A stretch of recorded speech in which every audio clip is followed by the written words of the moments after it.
Federal bank एक Kerala based mid cap company है federal bank. तो आज इस वीडियो के अंदर हम लोग बात करेंगे फेडरल बैंक का लोन बुक के बारे में। कौन कौन सा सेक्टर में, कौन कौन सा साइट में ये लोन डिस्ट्रीब्यूट किया है उसके बारे में डिटेल्स में जान लेते हैं। तो कंपनी का जो टोटल लोन है उसमें से 54% कंपनी रिटेल सेक्टर के अंदर डिस्ट्रीब्यूट किया है और 46% होलसेल के अंदर। अब इस सब लोन की बात करें तो 32% रिटेल एग्रीकल्चर के अंदर, करीब 13% और 9% आपका बिजनेस बैंकिंग के अंदर, 10% यहाँ पे closer to business like personal loan के अंदर, और बाकी जो 36% बचता है वो कॉर्पोरेट एंड इन्वेस्टमेंट बैंकिंग के द्वारा यहाँ पे डिस्ट्रीब्यूट किया गया है। अभी इसको अमाउंट के हिसाब से आप देखेंगे तो भी आप यहाँ पे अमाउंट के हिसाब से भी देख पाएंगे। तो नीचे यहाँ पे दिया गया है अमाउंट के हिसाब से कितना रिटेल लोन है और कितना होलसेल का लोन यहाँ पे है, कौन कौन सा क्वार्टर में ये इंक्रीज हुआ है, कौन कौन सा क्वार्टर में यहाँ पे बैलेंस करके रखा है।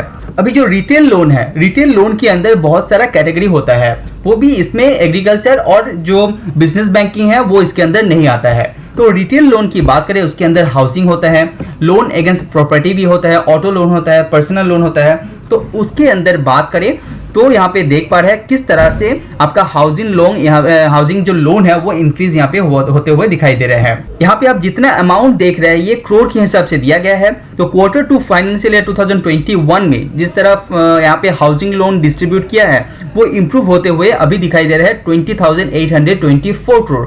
तो इससे पता चलता है कि हाउसिंग लोन के अंदर यहाँ पे अच्छा खासा इंप्रूव फेडरल बैंक ने यहाँ पे दिखाया है।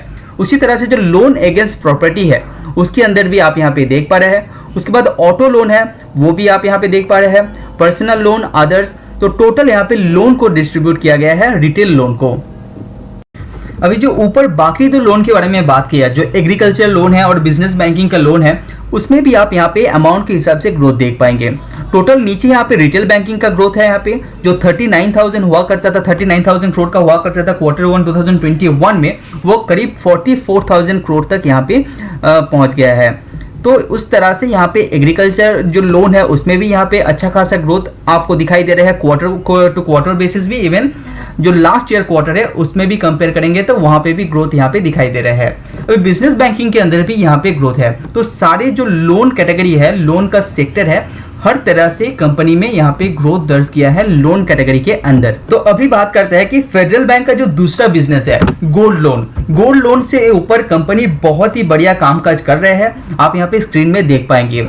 जो gold loan quarter 2 financial year 2021 में 12,000 करोड़ का हुआ करता था वो एक साल के अंदर यहाँ पे बढ़ते बढ़ते करीब 16,000 करोड़ के पास पहुंच गया है। तो फेडरल बैंक पहले से ये गोल्ड के ऊपर अच्छा खासा कामकाज करते हैं और गोल्ड लोन की जब बात आता है वहां पे अच्छा खासा रिकवरी यहाँ पे दिखाई दे रहा है गोल्ड लोन के अंदर। अभी नंबर ऑफ अकाउंट्स की बात करेंगे, यहाँ पे लाख में दिया गया है। तो नंबर ऑफ अकाउंट्स की बात करेंगे वहां पे भी देखिए कितना बढ़िया तरीके से ग्रो यहाँ पे दिखाया है। लास्ट ईयर क्वार्टर 2 2021 में 9.78 लाख आपका अकाउंट्स हुआ करता था, वो बढ़ के अभी हो गया है 11.62। तो गोल्ड के अंदर केरला में यहाँ पे डिमांड बहुत ज़्यादा होता है। तो गोल्ड लोन में अकाउंट के हिसाब से भी और अमाउंट ऑफ जो पैसा है उसमें भी कंपेयर करेंगे तो गोल्ड लोन के अंदर फेडरल बैंक बहुत ही बढ़िया तरह से काम यहाँ पे कर रहे हैं। तो जब बात आता है कंपनी का फीस का, कंपनी बहुत सारा फीस चार्ज करते हैं। जैसे लोन प्रोसेसिंग फीस के अंदर भी आप देख पा रहे हैं ईयर 1 ईयर बेसिस यहाँ पे ग्रोथ है। अभी बाकी जो फीस अब मिला देते हैं तो यहाँ पे ईयर ऑन ईयर कंपेयर करेंगे तो क्वार्टर बेसिस यहाँ पे 29% का ईयर ऑन ईयर ग्रोथ दिखाई दे रहा है। लेकिन बाकी क्वार्टर से कंपेयर करेंगे थोड़ा सा यहाँ पे मिक्स मैच सिचुएशन आपको दिखाई दे रहा है। हालांकि आपने देखे कि फेडरल बैंक ने लोन बुक के अंदर अच्छा खासा ग्रो यहाँ पे कर रहे हैं, ईयर ऑन ईयर बेसिस भी, इवन क्वार्टर बेसिस भी। उसी के साथ कंपनी का कासा रेशियो इंप्रूव हो रहा है, कंपनी का सेविंग अकाउंट भी यहाँ पे बहुत सारा बड़ा है, एडवांस में भी कंपनी अच्छा खासा कामकाज किया है।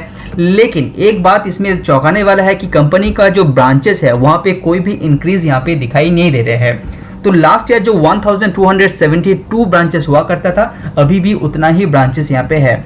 हालांकि आप कंपेयर करेंगे दूसरा बैंक के साथ तो वहाँ पे थोड़ा सा ब्रांचेस इंक्रीज होते हुए आपको दिखाई देगा, लेकिन फेडरल बैंक के अंदर कोई भी ब्रांचेस इंक्रीज होते हुए आपको दिखाई नहीं दे रहे।